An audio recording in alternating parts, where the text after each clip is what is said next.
ముందుగా ఒక పాట పాడదాం. అనురాగమే నీవని నాకున్నది నీవేనని, అనురాగమే నీవని నాకున్నది నీవేనని,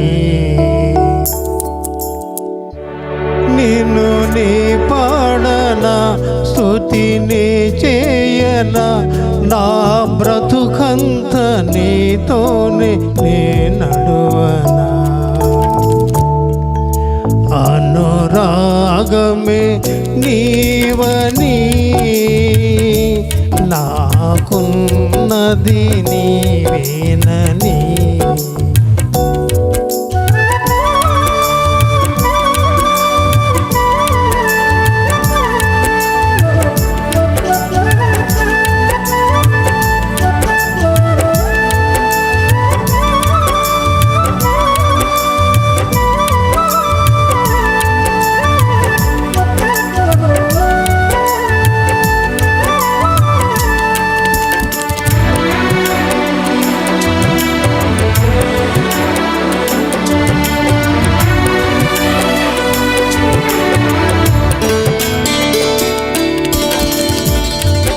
విరబూసే పూలే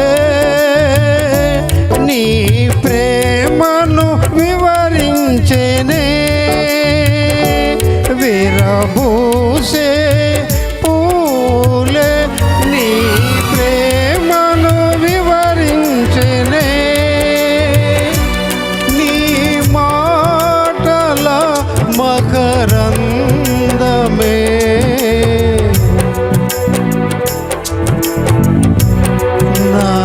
జీవకు అతి మధురమే.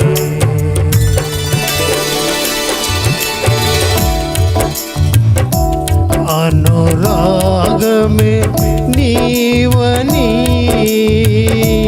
నాకున్నది నీవేనని, అనురాగమే నీవని నాకున్నది నీవేనని,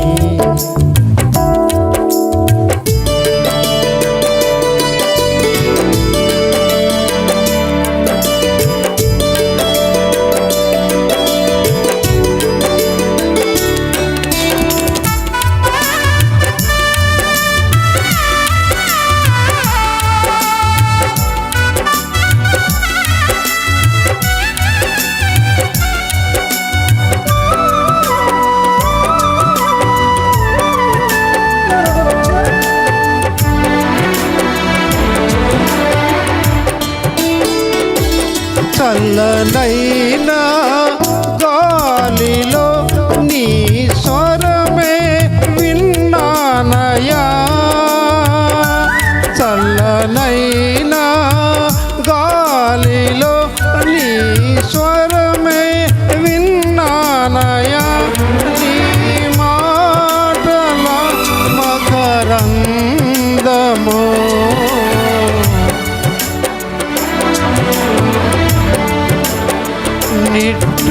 నిట్టూర్పులన్నీ తొలగిపోయేనే,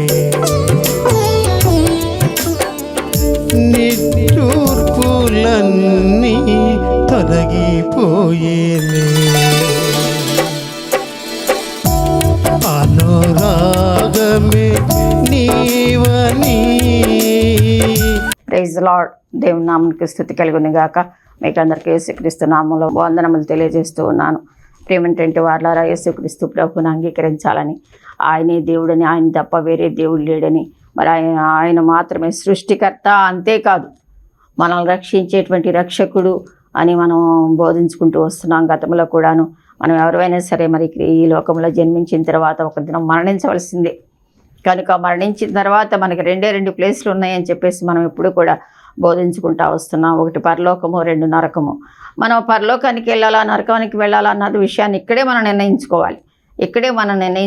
మన ఈ లోకంలో ఉండగానే, మనం జీవిస్తూ ఉండగానే, కృపాకాలంలోనే, సమయం ఉండగానే మనం యొక్క గమనం కలిగి ఉండాలని చెప్పేసి దేవుని వాక్యం కూడా తెలియజేస్తూ ఉంది. ప్రేమేంటంటే వాళ్ళారా, మరి ఎందుకంటే దేవుని యొక్క యేసుక్రీస్తు ప్రభువును అంగీకరించకుండా చనిపోతే మరి ఆయన రాజ్యం ఉండదు కనుక అక్కడ నరకము, అగ్ని ఆరదు, పురుగు చావదు, భయంకరమైనటువంటి స్థితిలోకి వెళ్ళిపోతుంది ఆత్మ అని చెప్పేసి దేవుని వాక్యం స్పష్టంగా తెలియజేస్తూ ఉంది. ఎందుకంటే యేసుక్రీస్తు ప్రభువుని ఎందుకు నమ్ముకోవాలంటే ఆయనే దేవుడు కనుక, ఆయనే సృష్టికర్త కనుక, ఆయనే మరి మన యొక్క పాపములు, మనిషి ఒక జన్మ పాపము, కర్మ పాపము ఉంది కనుక ఆ పాపం తీసివేసి పరలోక రాజ్యంలో పవిత్రులుగా చేసి మరి అక్కడ ఆయన రాజ్యంలో చేర్చుకోవడానికి ఒకే ఒక మార్గం ఏంటంటే యేసు మాత్రమే. ఎందుకంటే ప్రేమేంటంటే వాళ్ళారా, ఎందుకు యేసుక్రీస్తు ప్రభువే దేవుడు అని చెప్పేసి మీరు అంటారు అని మీరు మమ్మల్ని అడిగితే, మీరు ఎవరైనా సరే మీరు వేదాలన్నీ చదువుకోండి, చూసుకోండి. ఎవరైనా సరే పాప విముక్తి కోసం, మన పాపాలు తీసివేయటం కోసం ఎవరైనా మరణించారా? మీరు ఎప్పుడైనా సరే చదువుకోండి, ఎక్కడైనా సరే మరణించి రక్తము కార్చారా? ఎందుకంటే పరిశుద్ధ రక్తము ద్వారా మాత్రమే మరి పాపానికి విమోచన, పరిశుద్ధ రక్తము మాత్రమే పాపం నుండి మనల్ని తొలగిస్తుంది అని చెప్పేసి మరి గ్రంథంలో రాయబడి ఉంది. పరిశుద్ధులు ఎవరు? పరిశుద్ధ రక్తం ఎవరు కార్చారు? పరిశుద్ధ రక్తం ఎవరు కార్చారు? యేసుక్రీస్తు ప్రభు మాత్రమే కార్చారు.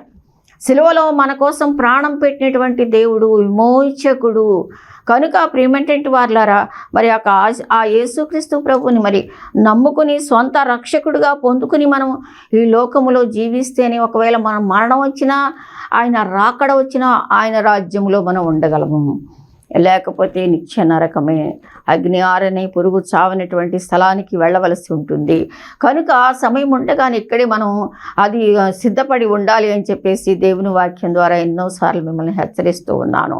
ప్రేమేంటంటే వాళ్ళ అలాగ దేవుని నమ్ముకున్న తర్వాత దాన్నే కొత్త జన్మ అంటాం. ఎందుకంటే మనం విశ్వాసము ద్వారా యేసుక్రీస్తు ప్రభువా నువ్వు దేవుడు అని నమ్ముతూ ఉన్నాను, నన్ను సృష్టించి నా కోసం ప్రాణం పెట్టావని నమ్ముతూ ఉన్నాను. ఎందుకంటే సిలువలో నువ్వు మరణించావు.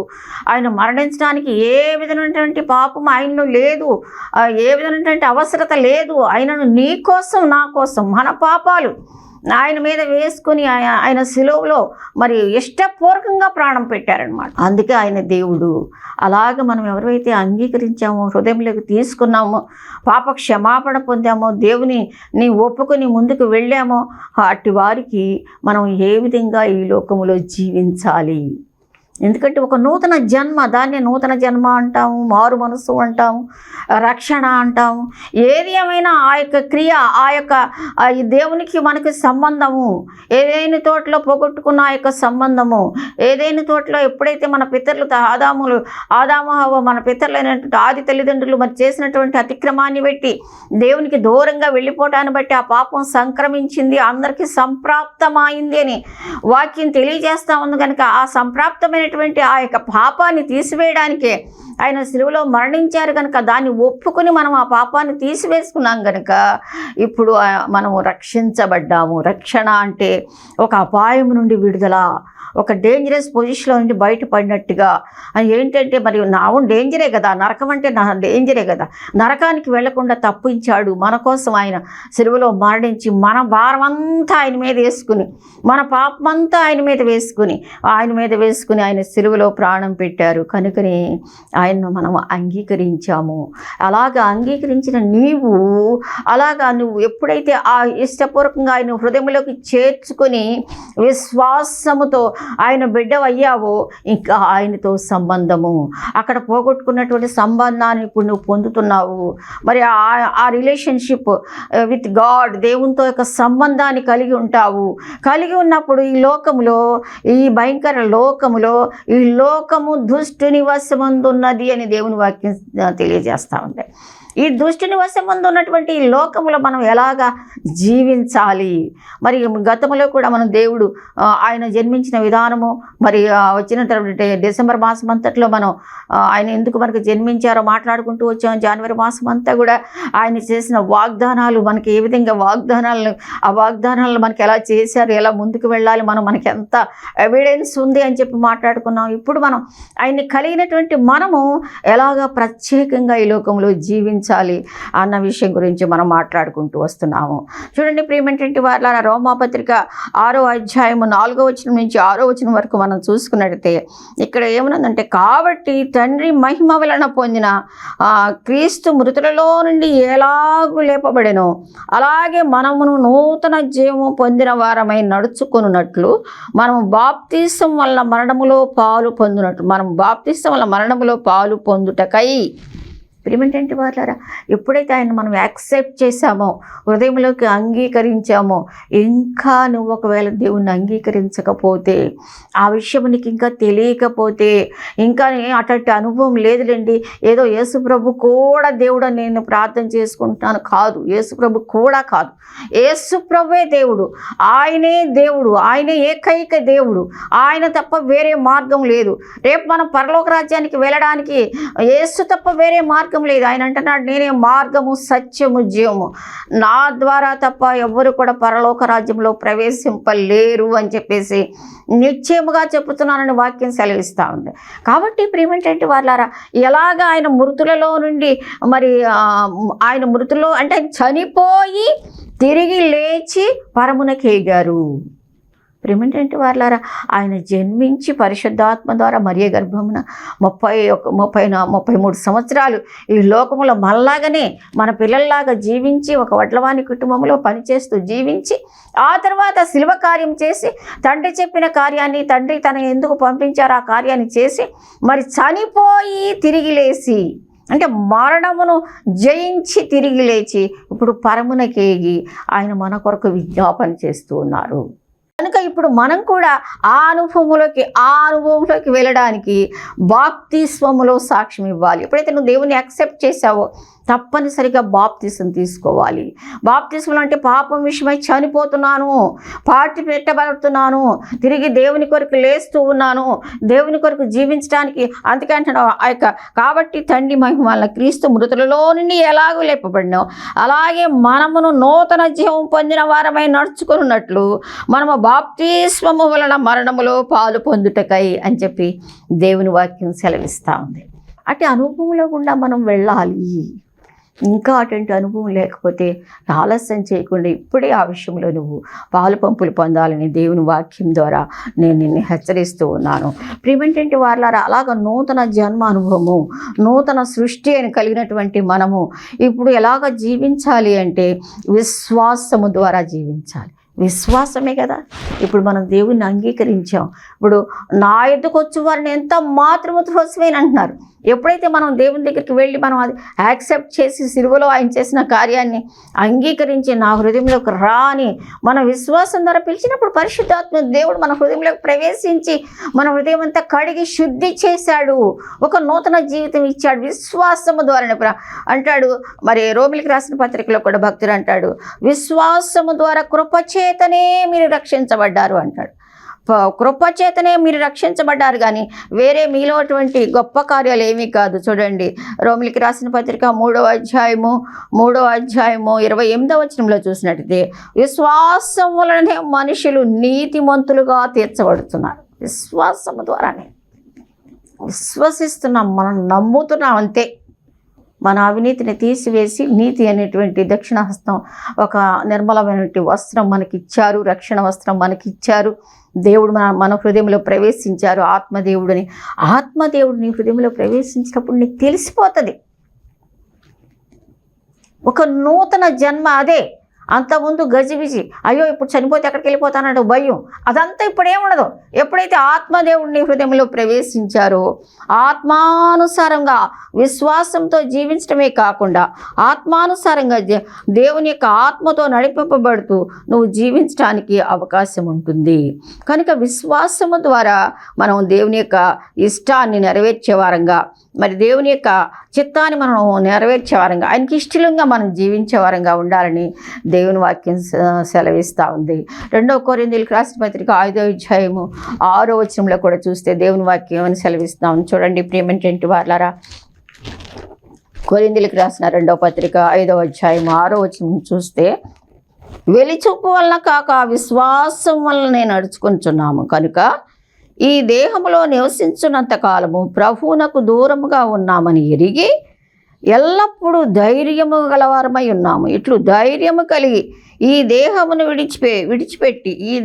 విడిచిపెట్టి ప్రభువునొద్ద నివసించుటకు ఇష్టపడుచున్నాము. కావున దేహమును విడిచినను ఆయనకి ఇష్టలమై ఉండవలని మిగులు అపేక్షించుచున్నాము. ఎందుకనగా తాము జరిగించిన క్రియల చొప్పున అవి మంచివైనను సరే చెడ్డవైనను సరే దేహముతో జరిగించు వాటి ఫలమును ప్రతివాడును పొందినట్లు మనమందరం క్రీస్తు న్యాయపీఠము ఎదుట ప్రత్యక్షము కావలేను. ప్రేమంటే ఇంటి వార్లారా, ఇక్కడ ఏం జరుగుతుందంటే మనం దేవుని అందరి భయభక్తులు కలిగి ఈ ఇచ్చినటువంటి యొక్క రక్షణను మరి చాలా ధైర్యముతోనూ మరి పరిశుద్ధతతోనూ కొనసాగించాలి అని చెప్పేసి, మరి ధైర్యంగా ఉండాలి అని చెప్పేసి దేవుని వాక్యం సెలవిస్తూ ఉంది. అంతేకాదు చూడండి, ఆత్మానుసారంగా జీవించాలి. ఎప్పుడంటే మనం ఇప్పుడు ఏమనుకుంటున్నాము, యేసుక్రీస్తు ప్రభు మరి శిల్వ కార్యం చేసిన తర్వాత చనిపోయి తిరిగి లేచి పరమునకు వెళ్ళిన తర్వాత మనకు పరిశుద్ధాత్మను పంపించారు. నేను మళ్ళొకసారి మీకు జ్ఞాపకం చేస్తున్నది పరిశుద్ధాత్మ దినాలు.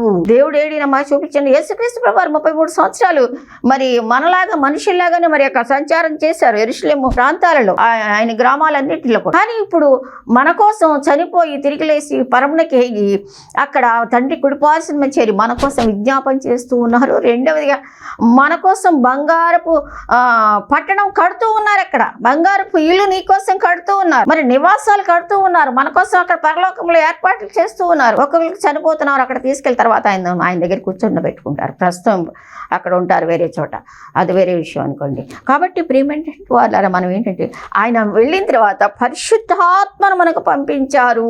పరిశుద్ధ ఆత్ముడుగా ఇప్పుడు ఉన్నారు. పరిశుద్ధ ఆత్ముడు ఇప్పుడు మనం ఇన్వైట్ చేసినప్పుడు, మనం ఇందా పిలిచినప్పుడు, మన పాపాలు క్షమించండి నాలోకి రండి అని మనం అన్నప్పుడు పరిశుద్ధాత్ముడు మనలోకి వచ్చారు. పరిశుద్ధాత్ముడు మనలోకి వచ్చి దేవుడు మనలో జీవిస్తున్నారు, నివసిస్తున్నారు. మన జీవితం మారిపోతుంది. అదే నూతన జన్మ, అదే నూతన జీవితం. మరి కనుక పరిశుద్ధాత్ముడు లోపలికి వచ్చినప్పుడు ఆత్మానుసారంగా మనం జీవించాలి. ఆత్మానుసారంగా చూడండి, గలతీయులకు రాసిన పత్రిక ఆత్మానుసారంగా ఎలా జీవించగలం? గలతీయులకు రాసిన పత్రికలో చూస్తే గలతీయులకు రాసిన పత్రిక 5వ అధ్యాయం 16వ వచనం చూస్తే దేవుని వాక్యం ఏమని సెలవిస్తుందంటే, నేను చెప్పున్నదేమనగా ఆత్మానుసారముగా నడుచుకొనుడి, అప్పుడు మీరు శరీరేచ్ఛలను నెరవేర్చరు. శరీరము ఆత్మకును, ఆత్మ శరీరమునకును విరోధముగా అపేక్షించును. ఇవి ఒకదానికొకటి వ్యతిరేకముగా ఉన్నవి గనుక మీరేమి నిశ్చయించుతురో వాటిని చేయకుందురు. మీరు ఆత్మ చేత నడిపింపబడినలా ధర్మశాస్త్రములకు లోనైన వారు కారు. శరీర కార్యములు స్పష్టమై ఉన్నాయి. ఏమిటంటే వాళ్ళ ఇక్కడ మనము నూతన జీవితం పొందిన తర్వాత, బాప్తిసం పొందిన తర్వాత ఈ లోకములో మనం దేవుని బిడ్డలముగా జీవిస్తా ఉన్నప్పుడు ఎలా జీవించాలి, ఎట్లా మనం ముందుకు వెళ్ళాలి, ఆ ఒక ప్రత్యేకమైన జీవితం ఎలా జీవించాలన్న విషయం గురించి మనం మాట్లాడుకుంటూ వస్తున్నాం ఇవాళ. ఒకటి, ఆత్మదేవుడు మనలోకి ప్రవేశిస్తాడు, అదే నూతన జన్మాన్ని మాట్లాడుకుంటాం. ఆత్మదేవుడు ప్రవేశించిన తర్వాత ఈ ఆత్మకి శరీరానికి పోరాటం. ఆత్మదేవుడు ఎలా జీవించు అంటాడు, ఎందుకు పరిశుద్ధంగా ఆత్మ దేవుడు కదా, ఇలా జీవించు అంటాడు.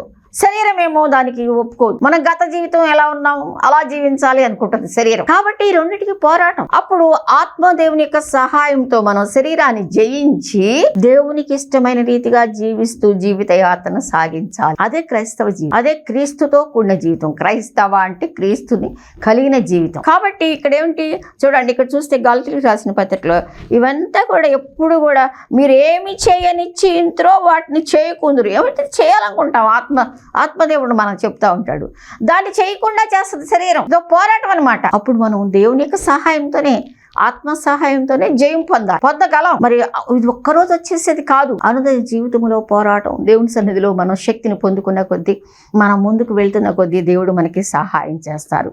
అయితే ఇక్కడ చూడండి ఏమంటున్నారు, శరీర కార్యములు స్పష్టములు, మీరు ఆత్మచేత నడిపింపబడిన ఎడల ధర్మశాస్త్రములకు లోబడిన వారు. ధర్మశాస్త్రము అంటే ఒకప్పుడు ధర్మశాస్త్రమే, కంటికి కన్ను పొంటికి పన్ను, కొట్టిన వాడికి 10 దెబ్బలు కొడితే, వ్యభిచారం చేస్తే చంపేసేయాలి. ఇవన్నీ కూడా ధర్మశాస్త్రంలో మన ఆజ్ఞలు అవన్నీ అవన్నీ అంటాడు, ధర్మశాస్త్రం నేను కొట్టివేయటానికి రాలేదు కానీ నెరవేర్చడానికే వచ్చాను. అలా కాదు, ఇప్పుడు ధర్మశాస్త్రం కాదు, ఇప్పుడు మనకి దేవుని కృప, ఆయన సెలవులో మరణించి వాటన్నిటిని నెరవేర్చి కృప మనకి, ఆ కృప ద్వారా మనం రక్షించబడ్డాం. ఇప్పుడు గ్రేస్, దేవుడి కృప మనకి ఇచ్చారు కాబట్టి మనం ఆ విధంగా మనము ఆత్మానుసారంగా జీవించాలి అన్నారు. ఇక్కడ చూడండి 19వ వచనంలో 5:19, శరీర కార్యములు స్పష్టమై ఉన్నవి. శరీరంతో ఏమి చేస్తాము మరి అవన్నీ కూడా ఇక్కడ స్పష్టమై ఉన్నవి అంటున్నాడు. 19 గలతీయ 5:19, అవేవనగా జారత్వము, అపవిత్రత, కాముకత్వము, విగ్రహారాధన, అభిచారము, ద్వేషములు, కలహము, మత్సరములు, క్రోధములు, కక్షలు, భేదములు, విమతములు, అసూయలు, మత్తతలు, అలరితో కూడిన ఆటపాటలు మొదలైన వీటన్నిటిని గూర్చి నేను మునుపు చెప్పిన ప్రకారము ఇట్టి వాటిని చేయువారు దేవుని రాజ్యమును స్వతంత్రించుకొనరని మీతో స్పష్టముగా చెప్పుచున్నాను. ఈ శరీర కార్యాలని కనుక నువ్వు ఇంకా చేస్తా ఉంటే, దేవుని నమ్ముకున్నానని చెప్పి బాప్తిసం పొందుకుని క్రైస్తవ జీవితం జీవిస్తున్నాను అని చెప్పేసి శరీర కార్యాలు చూడండి ఎంత స్పష్టంగా ఉన్నాయో. జారత్వం, మ్యారేజ్ పెళ్లి కాకుండానే చెడ్డ పనులు చేయటం జారత్వము. అంతేకాదు చూడండి, అపవిత్రత, అపవిత్రమైనవన్నీ, కాముకత్వము. కొంతమంది ఉంటారు భయంకరమైన కాముకత్వం, భయంకరంగా వాళ్ళు ఎలా ప్రవర్తిస్తారో వాళ్ళకే తెలియదు. ఇక్కడ దేవుని ఆత్మ పొందుకుని కూడా దేవుని ఆత్మ ఉంటుంది లోపల, కానీ శరీర కార్యాలు వాటిని జయించలేకుండా కొంతమంది చూడు భయంకరంగా ప్రవర్తిస్తారనమాట. ఆఫీసులోనే కానీ, బస్సులోనే కానీ, ట్రైన్లోనే కానీ, మనం వెళ్తా ఉన్నప్పుడు ఆటోల్లోనే కానీ భయంకరమైన దౌర్భాగ్య పరిస్థితులు అనమాట. ఇవన్నీ ఇక్కడ కాముక విగ్రహారాధన. మనం డైరెక్ట్గా మరి ఒకప్పుడు దేవుని వాక్యం ఏమని సెలవిస్తూ ఉంది చూడండి, పైన ఆకాశం అందే కానీ, కింద భూమి ఎందే కానీ, నీళ్ళ ఎందే కానీ దేని రూపమును చేసుకొనకూడదు, ఎందుకంటే నేను రోషము గల దేవుడను. అంటే దేన్నో చేసుకునే వాళ్ళు దేవుడు అని చెప్పినప్పుడు దేవుడు చాలా బాధపడ్డాడు. అత గొప్ప దేవుడు ఆయన మన కోసం స్వరూపమైనను సొగసైనను లేనివాడుగా అయిపోయాడు. ఒకప్పుడు 10,000లో అతి కాంక్షణీయుడు, అతి సుందరుడు. ఆయనను అంత గొప్ప దేవుడు నీ కోసం నా కోసం మరి అంత నలుగుగొట్టబడి విరుగుగొట్టబడి అంత అయిపోయారే. ఇప్పుడు ఆ పరిశుద్ధాత్మ దేవుడు మన హృదయంలో ఉండగా దాన్ని మనం ఏమాత్రం ఆయన పక్కన పెట్టేసి మనం ఇష్టానుసారంగా ఇవన్నీ చేస్తున్నాం అనుకో, ఆత్మదేవుడు ఎంత బాధపడతాడో ఆలోచించండి. విగ్రహారాధన ఇంకా దేని రూపం. ప్రియమైనటువంటి వాళ్ళ ప్రియ సహోదరులు కూడా మరి ఆర్స్యం సహోదరులు దయతో నన్ను మన్నించండి. ఎందుకంటే మరి ఇప్పటికీ కూడా ఇంకా విగ్రహారాధన చేస్తూ దేని రూపం ఆయన మహిమను ఆయన దాన్ని దేనికి ఇచ్చేవాడు కాదైన, నేను రోషంగా దేవుణ్ణి అంటున్నాడు. ఇప్పటికీ కూడా ఆర్స్యం సహోదరులు దానికి పూజ, దీనికి మరియమ్మ తల్లికి పూజ. మరియమ్మ రక్షకుడు కాదు కదా, తల్లి మాత్రమే, యేసయ్యకి తల్లి మాత్రమే. ఆమె అంటుంది, మనం క్రిస్మస్ మంత్లో మనం ధ్యానం చేశాం, నా రక్షకుని యందు నేను ఆనందించుచున్నాను అంటుంది. ఆమె కూడా రక్షకుడుగా యాక్సెప్ట్ చేసింది, ఆమెకు కూడా రక్షకుడు యేసయ్యే. కానీ మన వాళ్ళు ఏంటంటే మరియమ్మ తల్లికి పూజ చేస్తారు. ఇంకా దేవుడు ఎంత బాధపడతాడు కదా, ఆలోచించండి. ఆమె తల్లి మాత్రం ఒక మదర్ అంతే. ఆమె ధన్యురాలు. దేవుడు ఆమె కడుపులో పుట్టడానికి యేసుక్రీస్తు ప్రభు ఈ లోకానికి తీసుకురావటానికి ఒక సాధనం ఆమె అంతే, ఒక తల్లి. అంతేగాని ఆమె దేవుడు కాదు. ఏమిటంటే వాళ్ళారా, ఇంకా మనం దేవుని రాకడ దగ్గర పడుతున్న ఈ దినాలలో మనం ఇంకను దేవుని బాధ పెట్టే వారంగా ఉండకూడదు. చూడండి, ఇంకా చూస్తే విగ్రహారాధన, అభిచారము, ద్వేషము. కొంతమంది చాలా ద్వేషాలు పెట్టేసుకుంటారు. కలహములు, మత్సరములు, క్రోధములు, కక్షలు, భేదములు, విమతములు, అసూయ, మత్తతలు, అల్లరితో కూడిన ఆటపాటలు, భయంకరమైన సినిమాలు, డాన్సులు. దేవుని పెట్టమని చెప్పుకుంటారు, సినిమాలకు వెళ్ళిపోతారు, సినిమాలు చూస్తారు. మరి సీరియల్స్ కూడా ఎంత భయంకరంగా ఉంటున్నాయి, సినిమాలు తలపించి ఉంటున్నాయి సీరియల్స్. మరి ఇవన్నీ చూసినవి ఇంకా పరిశుద్ధాత్మ దేవుడు ఎంత దుఃఖపడతాడు నీ లోపల. వెళ్ళి ఏం ప్రార్థన చేస్తావు? అల్లరితో కూడిన ఆటపాటలు. ఆయన చాలా సమాధానమునకు అధిపతి, ఆయన పరిశుద్ధుడు అయిన దేవుడు నీలో జీవిస్తా ఉన్నప్పుడు మరి ఆ స్వరం వినాలి, ఆ జీవితం కలిగి ఉండాలి. అంతేగాని ఈ శరీర కార్యాలను చేస్తూ ఉంటే నువ్వు ఎలాగ మరి దేవుని బిడ్డ అవుతావు? దేవుని రాకడిని ఎలా ఎదుర్కొంటావు? దేవుడు వస్తే మరి నువ్వు ఈ భయంకరమైన పాటలు, సినిమాలు, డ్యాన్సులు, సీరియల్స్ ఇవన్నీ దానిలో మంచి తీసుకుంటా ఉండండి. దానిలో ఏం మంచి ఉంటుంది? ఇంకా చేసేవాళ్ళు ప్రొడ్యూసర్స్, ఆ చేసేవాళ్ళందరూ కూడా దేవుని బిడ్డలా. దానిలో మంచి ఎలా చేస్తారు? ఎందుకు చేస్తారు అసలు? ఎట్లా చేస్తారు? దానిలో మంచి తెలుసుకోవాల్సినంత అవసరం లేదు నీకు. నీ దేవుడు నీలో ఉంటే నీకు ఎంత జ్ఞానం ఇస్తాడో, నీ గ్రంథం ఎంత భాండాగారమో నువ్వు తెలుసుకోవాలి. అంతేగాని ఈ శరీర కార్యములు చేస్తూ అప్పుడు ఏమంటున్నాడు, ఎంత ఖచ్చితంగా చెప్పేస్తున్నాడు చూడండి. నా మాట కాదు, కింద 21వ వచనంలో ఆటపాటలు మరి వీటన్నిటినీ నేను మునుపు చెప్పిన ప్రకారం ఇట్టి వాటిని చేయువారు దేవుని రాజ్యమును స్వతంత్రించుకొనరని మీతో స్పష్టముగా చెప్పుచున్నాను. ఇంకా నో డౌట్ అనమాట. ఇవన్నీ చేస్తే దేవుని రాజ్యమును స్వతంత్రించుకోలేరు, దేవుని రాజ్యానికి వెళ్ళలేరు, అసంభవము. కనుక ప్రియమేంటంటే వాళ్ళారా, మన అల్టిమేట్ గోల్ ఏంటి? దేవుని రాజ్యం చేరాలనే కదా. మరి దేవుని నమ్ముకుని మరి ఈ లోకంలో ఎన్నో మనం నష్టపోయి మరి దేవుని రాజ్యం కోసం, దేవుని రాకడ కోసం మనం ఎదురు చూస్తున్నాము అంటే మరి ఆయన రాజ్యంలో రేపు ఉండాలనే కదా, ఆయనతో కూడా సదా ఉండాలనే కదా. అసలు అది లేకపోతే మనకి ఇదంతా ఎందుకు మనకి? కాబట్టి ప్రియమేంటంటే వారు ఆలోచించుకోండి. శరీర కార్యములు డామినేటింగ్గా ఉన్నాయా? దేవుని నమ్ముకున్నానని చెప్పుకుని ఇవన్నీ నువ్వు పెట్టుకుంటే ఏమాత్రము దేవుని రాజ్యాన్ని స్వతంత్రించుకోవు అని స్పష్టంగా చెప్పేస్తుంది దేవుని వాక్యం చెప్పింది ఇప్పుడు.